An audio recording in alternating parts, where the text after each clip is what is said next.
राम जी और शंकर जी का युद्ध। बात उन दिनों की है जब श्री राम का अश्वमेध यज्ञ चल रहा था।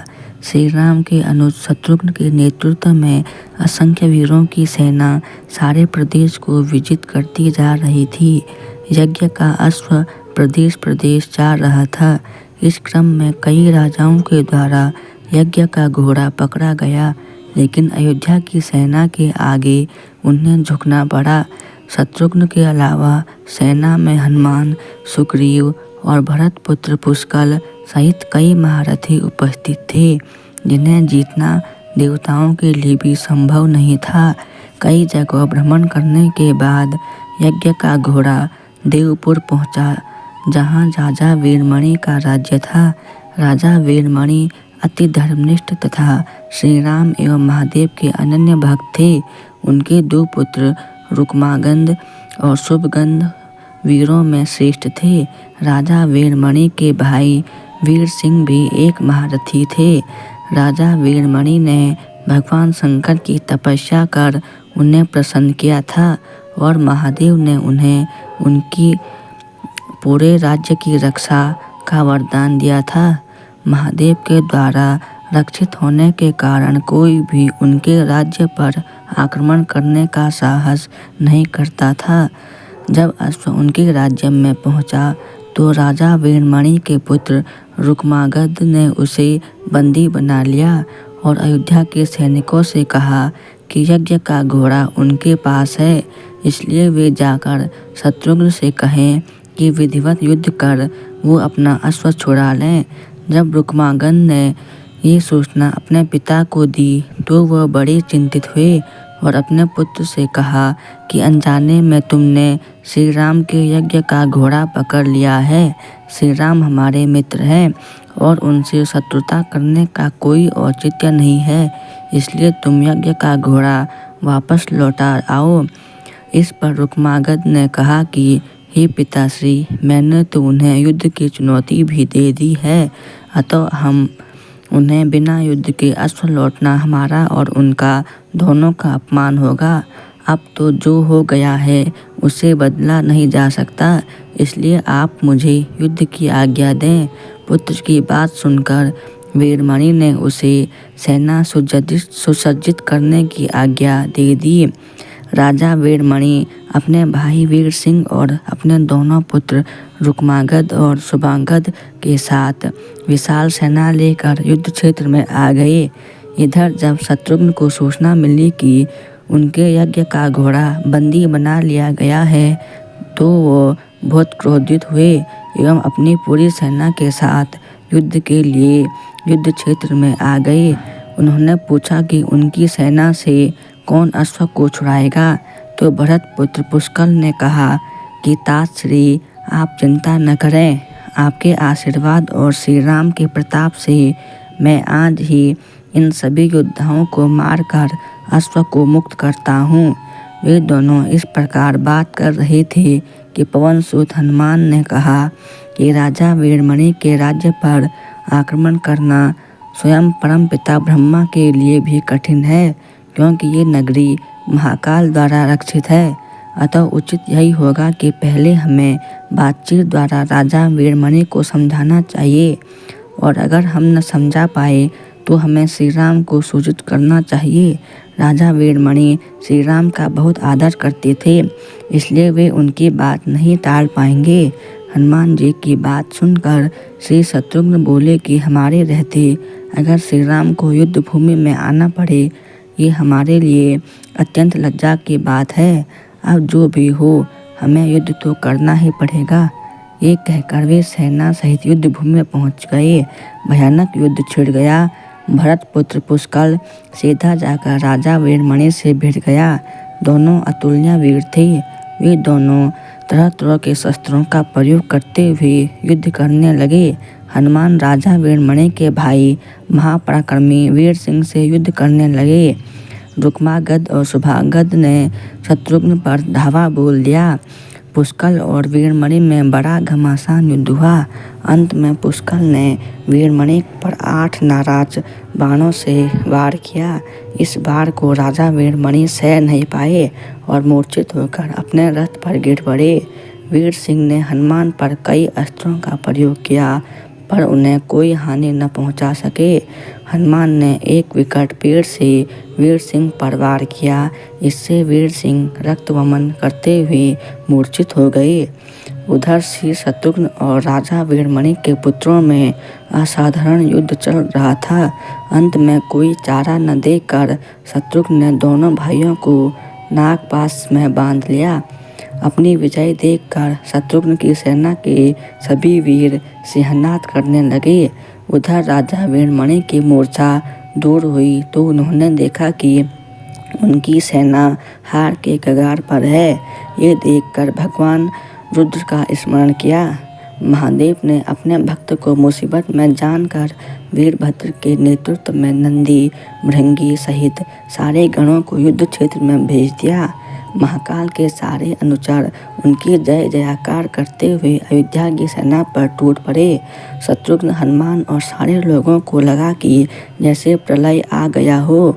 अब उन्होंने भयानक मुख वाले रुद्रावतार वीरभद्र नंदी भृंगी सहित महादेव की सेना देखी तो सारे सैनिक भय से कांप उठे। शत्रुघ्न ने हनुमान से कहा कि जिस वीरभद्र ने बात ही बात में दक्ष प्रजापति का मस्तक काट डाला था और जो तेज और समता में स्वयं महाकाल के समान है, उसे युद्ध में कैसे हराया जा सकता है। ये सुनकर पुष्कल ने कहा कि हे ताश्री, आप दुखी मत हो। अब तो जो भी हो हमें युद्ध तो करना ही पड़ेगा। ये कहता हुए पुष्कल वीरभद्र से, हनुमान नंदी से और शत्रुघ्न भृंगी से जा भिड़े। पुष्कल ने हमारे सारे दिव्यास्त्रों का प्रयोग वीरभद्र पर कर दिया, लेकिन वीरभद्र ने बात ही बात में उसे काट दिया। उन्होंने पुष्कल से कहा कि हे बालक, अभी तुम्हारी आयु मृत्यु को प्राप्त होने की नहीं हुई है, इसलिए युद्ध क्षेत्र से हट जाओ। उसी समय पुष्कल ने वीरभद्र पर शक्ति से प्रहार किया जो सीधे उनके मर्म स्थान पर जाकर लगा। इसके बाद वीरभद्र ने क्रोध से थर्राते हुए एक त्रिशूल से पुष्कल का मस्तक काट लिया और भयानक सिंहनाद किया। उधर भृंगी आदि गणों ने शत्रुघ्न पर भयानक आक्रमण कर दिया।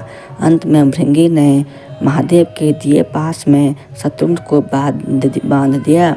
हनुमान अपनी पूरी शक्ति से नंदी से युद्ध कर रहे थे।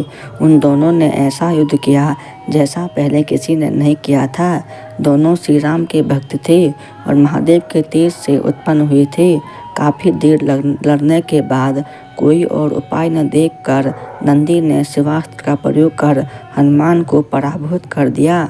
अयोध्या की सेना की हार देखकर राजा वीरमणि की सेना में जबरदस्त उत्साह आ गया और वे बाकी बचे सैनिकों पर टूट पड़े। ये देखकर हनुमान ने शत्रुघ्न से कहा कि मैंने आपसे पहले ही कहा था कि ये नगरी महाकाल द्वारा रक्षित है, लेकिन आपने मेरी बात नहीं मानी। अब इस संकट से बचाव का एक उपाय है कि हम सब श्री राम को याद करें। ऐसा सुनते ही सारे सैनिक शत्रुघ्न, पुष्कल एवं हनुमान सहित श्री राम को याद करने लगे। अपने भक्तों की पुकार सुनकर श्री राम तत्काल ही लक्ष्मण और भरत के साथ वहां आ गए। अपने प्रभु को आया देख सभी हर्षित हो गए एवं सबको ये विश्वास हो गया कि अब हमारी विजय निश्चित है। श्री राम के आने पर जैसे पूरी सेना में प्राण का संचार हो गया, श्री राम ने सबसे पहले शत्रुघ्न को मुक्त कराया और उधर लक्ष्मण ने हनुमान को मुक्त करा दिया। जब श्री राम, लक्ष्मण और भरत ने देखा कि पुष्कल मृत्यु को प्राप्त हो चुके हैं तो उन्हें बड़ा दुख हुआ। भरत तो शोक में मूर्छित हो गए। श्री राम ने क्रोध में आकर वीरभद्र से कहा कि तुमने जिस प्रकार पुष्कल का वध किया है उसी प्रकार अब अपने जीवन का भी अंत समझो। ऐसा कहते हुए श्री राम ने सारी सेना के साथ शिवगणों पर धावा बोल दिया। जल्द ही उन्हें ये पता चल गया कि शिवगणों पर साधारण अस्त्र बेकार है, इसलिए उन्होंने महर्षि विश्वामित्र द्वारा प्रदान के दिव्यास्त्रों से वीरभद्र और नंदी सहित सारी सेना को विदीर्ण कर दिया। श्री राम के प्रताप से पार न पाते हुए सारे गणों ने एक स्वर में महादेव का आह्वान करना शुरू कर दिया। जब महादेव ने देखा कि उनकी सेना बड़े कष्ट में है तो वे स्वयं युद्ध क्षेत्र में प्रकट हुए। इस अद्भुत दृश्य को देखने के लिए परम पिता ब्रह्मा सहित सारे देवता आकाश में स्थित हो गए। जब महाकाल ने युद्ध क्षेत्र में प्रवेश किया तो उनके तेज से श्री राम की सारी सेना मूर्छित हो गई। जब श्री राम ने देखा कि स्वयं महादेव रण क्षेत्र में आए हैं तो उन्होंने शस्त्र का त्याग कर भगवान रुद्र को दंडवत प्रणाम किया एवं उनकी स्तुति की। उन्होंने महाकाल की स्तुति करते हुए कहा कि हे सारे ब्रह्मांड के स्वामी, आपके ये प्रताप से मैंने महापराक्रमी रावण का वध किया। आप स्वयं ज्योतिर्लिंग में रामेश्वरम में पधारे। हमारा जो भी बल है वो भी आपके आशीर्वाद के फलस्वरूप ही है। ये जो अश्वमेध यज्ञ मैंने किया है वो भी आपकी इच्छा से ही हो रहा है, इसलिए हम पर कृपा करें और इस युद्ध का अंत करें। ये सुनकर भगवान रुद्र बोले कि हे राम, आप स्वयं विष्णु के दूसरे रूप हैं। मेरे आपसे युद्ध करने की कोई इच्छा नहीं है, फिर भी चूंकि मैंने अपने भक्त वीरमणि को उसकी रक्षा का वरदान दिया है इसलिए मैं इस युद्ध से पीछे नहीं हट सकता। अतः संकोच छोड़कर आप युद्ध करें। श्री राम ने इसे महाकाल की आज्ञा मानकर युद्ध करना शुरू किया। दोनों में महान युद्ध छिड़ गया जिसे देखने देवता लोग आकाश में स्थित हो गए। श्री राम ने अपने सारे दिव्यास्त्रों का प्रयोग महाकाल पर कर दिया पर उन्हें संतुष्ट नहीं कर सके। अंत में उन्होंने पाशुपास्त्र का संधान किया और भगवान शिव से बोले कि हे प्रभु, आपने ही मुझे ये वरदान दिया है कि आपके द्वारा प्रदत्त इस अस्त्र से त्रिलोक में कोई पराजित हुए बिना नहीं रह सकता। इसलिए हे महादेव, आपकी ही आज्ञा और इच्छा से मैं इसका प्रयोग आप पर ही करता हूँ। ये कहते हुए श्री राम ने वो महान दिव्यास्त्र भगवान शिव पर चला दिया। वो अस्त्र सीधा महादेव के हृदय स्थल में समा गया और भगवान रुद्र इससे संतुष्ट हो गए। उन्होंने प्रसन्नतापूर्वक श्री राम से कहा कि आपने युद्ध में मुझे संतुष्ट किया है, इसलिए जो इच्छा हो वर मांग लें। इस पर श्री राम ने कहा कि हे भगवान, यहाँ इस युद्ध क्षेत्र में भ्राता भरत के पुत्र पुष्कल के साथ असंख्य योद्धा वीर गति को प्राप्त हो गए हैं, उन्हें कृपया जीवन दान दीजिए। महादेव ने मुस्कुराते हुए तथास्तु कहा और पुष्कल समेत दोनों ओर के सारे योद्धाओं को जीवित कर दिया। इसके बाद उनकी आज्ञा से राजा वीरमणि ने यज्ञ का घोड़ा श्री राम को लौटा दिया और अपना राज्य रुक्मागत को सौंपकर वे भी शत्रुघ्न के साथ आगे चल दिए। अगर आपको ये जानकारी पसंद आए तो इस वीडियो को लाइक और चैनल को सब्सक्राइब कीजिए ऐसे ही नई मज़ेदार वीडियो के लिए।